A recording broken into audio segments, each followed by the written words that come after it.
Team Deathmatch. What's going on, ladies and gentlemen? This is Rich over ViewTech USA, and I would love to dive naked into a giant pool of whipped cream.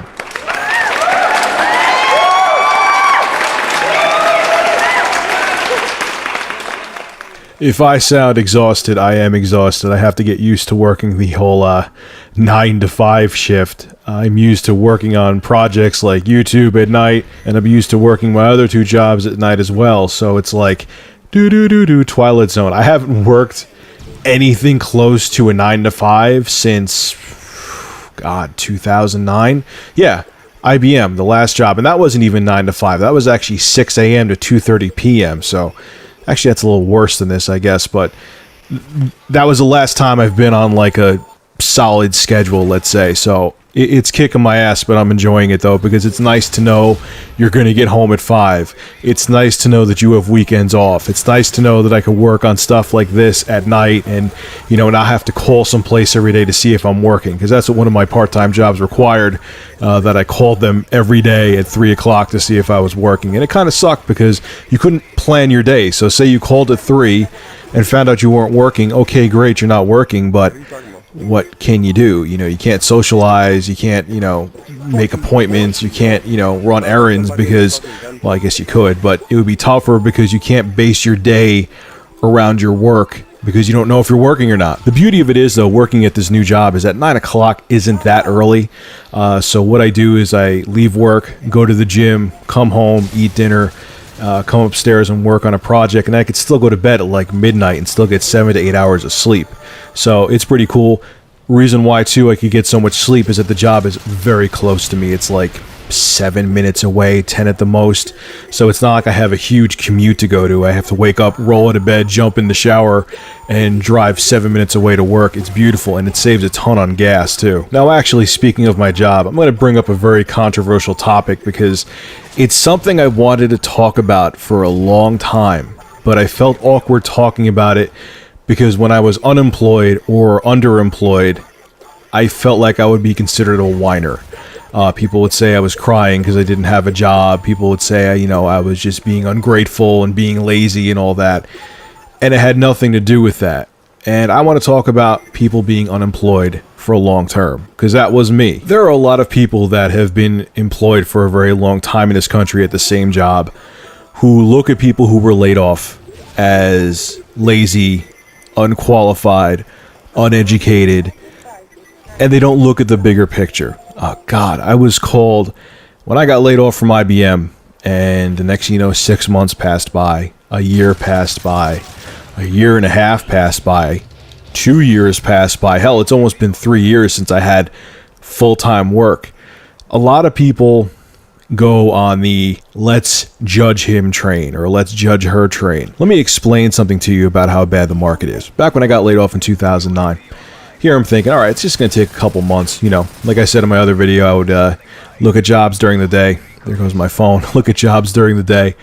And at night, you know, play Halo or whatever. And I would get job interviews. I would get phone calls. Go on the interviews, never get a call back. No response, anything. And I would follow up with them. I would call and be like, hey, you know, we talked on the phone. We had an interview last week. No response. So that was in my field. So I was picky in the beginning because, well, you know, I thought I had the qualifications I kind of can be. I could look for equivalent work or maybe even better. So 6 months went by, nothing. Year goes by, nothing. Then I'm like, okay, I got to stop being, I mean, I kind of eased up before the year, but I'm like, all right, I got to start looking at other jobs, you know, like maybe I could find something for like $10 an hour or whatever. So I start applying to warehouses, I start applying to food stores, I applied to coffee shops, nothing, literally nothing. My father, a man who used to make 6 figures a year, he's employed now too, started up 4 companies, okay? Has been working consistently since 16 years old. All right, he's an engineer. He's an electronics engineer. He did many big things for people in Wall Street in terms of designing their technology. It's outdated now, but they were called turrets. And he did a lot of big things. He actually helped the World Trade Center after the first attack get up and running again. He actually had a lot of personal friends at Cantor Fitzgerald, excuse me. He got laid off in 2007. It took him till 2011 to find a job. And he has more qualifications than anybody I know. And he was on a billion interviews as well. I know people that went back to school when they got laid off. I know people that went back for nursing. I know people that went back for whatever, thinking that, oh, if I go back to school and get an education in a different field, I'll come out and find a job, no problem. Wrong. A lot of them regretted going back to school because they couldn't find a job in the field they went back to school for. A good amount of them did now, I will say that, but it took them like a year and a half, 2 years, some of them, to get a job, even after going back to school. The bottom line is that the economy is terrible.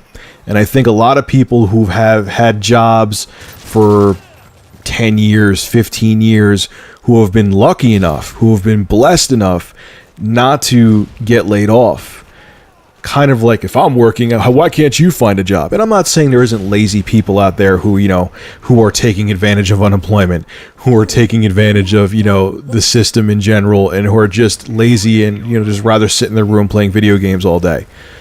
But it's a much different animal out there now than it was even 6 years ago, 5 years ago. Finding a job 5 years ago was much easier than finding a job now.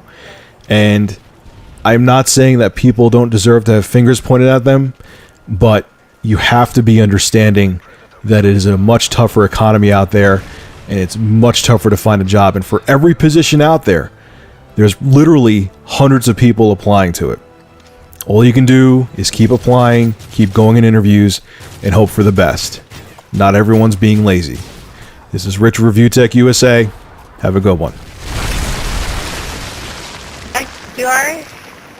Yeah, I'm cool.